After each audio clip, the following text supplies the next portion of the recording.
Just poop right on their chest. You have a 50/50th shot of them loving it. What are the best NSFW life hacks?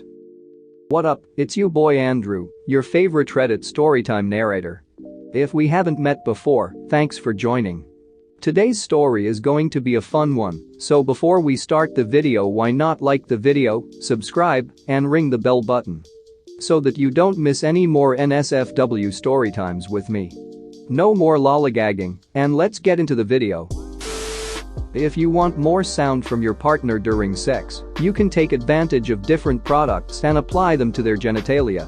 I, myself, have found great success with the application of Tabasco and pepper oils. Before an exam, get a boner and write a bunch of notes on your dick. Then, when you need to cheat, whap it out and get it hard.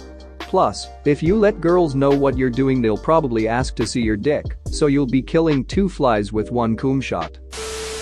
Put some pepper on your pillow so when you're hitting from behind and you bury her face in it, she'll sneeze and that pussy will grab hold of you like a gorilla fist. Dudes, not sure if this works on women as well, after peeing, apply pressure on your taint with a finger to push the rest of the pee out. Helps keep the drips away once you're zipped up. Masturbate before making a big decision about someone you want to be with. Right after the baby is born. Wife. She's beautiful, what should we name her? Husband.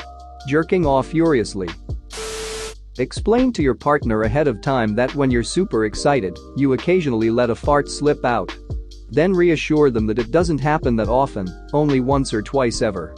Then you can rip ass whenever you want, and they won't get mad because they'll think they're the world's greatest lover. If you're a dude and you have an exceptionally splashy poo, give your balls a quick once-over with some toilet paper. That splashback can get on your undercarriage and you may not notice. Balls are stinky enough. Water by the bed or adjacent to sex setting minimizes reducing the mood while keeping you hydrated and hopefully cramp-free in those long bouts. If you're using water-based lube, keep a spray bottle full of water nearby. Just lightly mist when lube starts to get gummy. Instant lube rejuvenation. And towels. Have a few on hand, lube and sex juice get everywhere. For fellow men, while bathing, wash your ass crack with shampoo. Your ass hairs will be super soft and conditioned. Women compliment me on this all the time now. I'm laying at home with a thrown out back. Any small movement such as a cough or sneeze puts me in immense pain. I literally laughed out loud and almost screamed in pain from this comment. Thanks, stranger. Fingering is not an in and out motion.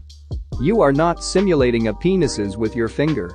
Insert, press up into the bumpy surface on the roof of the vagina and drag out while maintaining pressure. For normal people it can be thought of as a come hither motion. For Reddit nerds, think using a mouse scroll wheel, only upside down. Guys, don't be afraid to make your orgasm loud and obvious. It's unbelievably hot when you don't hold back. One time my wife was giving me a blowjob and I had a flashback of a porno I watched a while ago. Right when I came I screamed UHHH drop pin loads. Coom came out of her nose from the sudden intense laughter this caused her. 10 out of 10 though would drop loads again. If you keep firm pressure on the clit after orgasm, there is a percentage of women that will have one or a series of smaller, yet very enjoyable, climaxes from that pressure. Don't rub, just gentle pressure. Edit. Thank you for my very first award. I am thrilled my most upvoted comment is for a tip on extending orgasm, and I hope you are successful in trying it out either by yourself or with a partner. Farts will come out quicker and smoother if you're laying on your left side. Has to do with how your bowels are situated. This is a godsend in bed at night during the 2 days leading up to my period. Laying on your left also works for heartburn because of the shape of your stomach and the esophagus attaches more towards the right. If you're on your way down to perform oral on a chick and realize too late that the smell is going to kill you, but you've already committed and backing out is going to be a problem, all isn't lost. Spread your fingers wide like you're throwing the peace sign to a hippie, slide your thumb into the vagina, press your palm firmly over it sealing the unpleasant odor in. Now you can lick her clit between your peace sign fingers with no odor. You should know the odor situation before. Do a little heavy petting first. Then bring the afflicted hand up and caress the back of the neck. Go for a kiss right below her ear behind her jaw. They usually love getting kissed in that spot, and it lines your nose up with your fingers. Have a whiff and decide if cunnilingus is worth it. Thinking of receiving anal in a few minutes and douching beforehand? Wetter is not better. If you use too much water and it gets into your colon, it's coming back out in a few minutes with force. Stop when you just start to feel pressure. If you're giving yourself an enema before anal, you better have more than a few minutes to clean yourself out. Otherwise you'll be getting warmed up and bam, that diarrhea feeling. One girl I was fooling around with a few months back schooled me up when I brought up the idea of butt stuff. You cannot enema yourself about 20 to 30 minutes beforehand and expect to have a good anal playtime. Plan for an hour or more, 2 if possible, if you're planning to plug the exit and head 'em off at the pass. You need to make sure that as much of the pathway as possible is cleared out, and patience and time is the only way to do that. Speed does not equal pleasure. Start slow and methodical and slowly go faster. Don't just rely on your dick either. Whisper in her ear, kiss her neck, kiss from her neck to her pussy, and once you get down there really give it to her and tell her how much you love her body and how good she makes you feel, or bad if that's what you're into. Also, when eating pussy, don't just lick. Curl your tongue and do little circles. Actual sexual things are amazing, but being told how much my body turns them on or how amazing they find it is the icing on the cake. Definitely do this. It helps a lot with confidence and feeling sexy. Remove the guards from the grinders so you can grind in all positions. If you just weld a tack, put your hand over it so you don't have to put on your welding hood. If you don't have gloves, you can do a safety squint. Edit. Stay safe out there, those are just things I see people do. I keep my guard on and use my pee all the time. Men, beware the death grip. The real death grip that guys experience is psychological. A lot of guys, especially those who are relatively new to sex, struggle to get off due to stage fright. They're not used to playing co-op or performing under pressure. While masturbation is about self-pleasure, sex is about pleasuring your partner and being rewarded for it. I've recommended to inexperienced friends to start off with mutual masturbation so that they get used to busting a nut while there's another active participant. It usually does the trick. Get her off before you even start. Make sure she has an orgasm, and a good one at that, before your dick goes anywhere near that. Why? Well, for one, if she gets off every time, she's going to enjoy sex with you more and will want to have it more, so that's a win for you. But more importantly, as a life hack, the difference between how it feels for you is night and day when she's 100% revved up.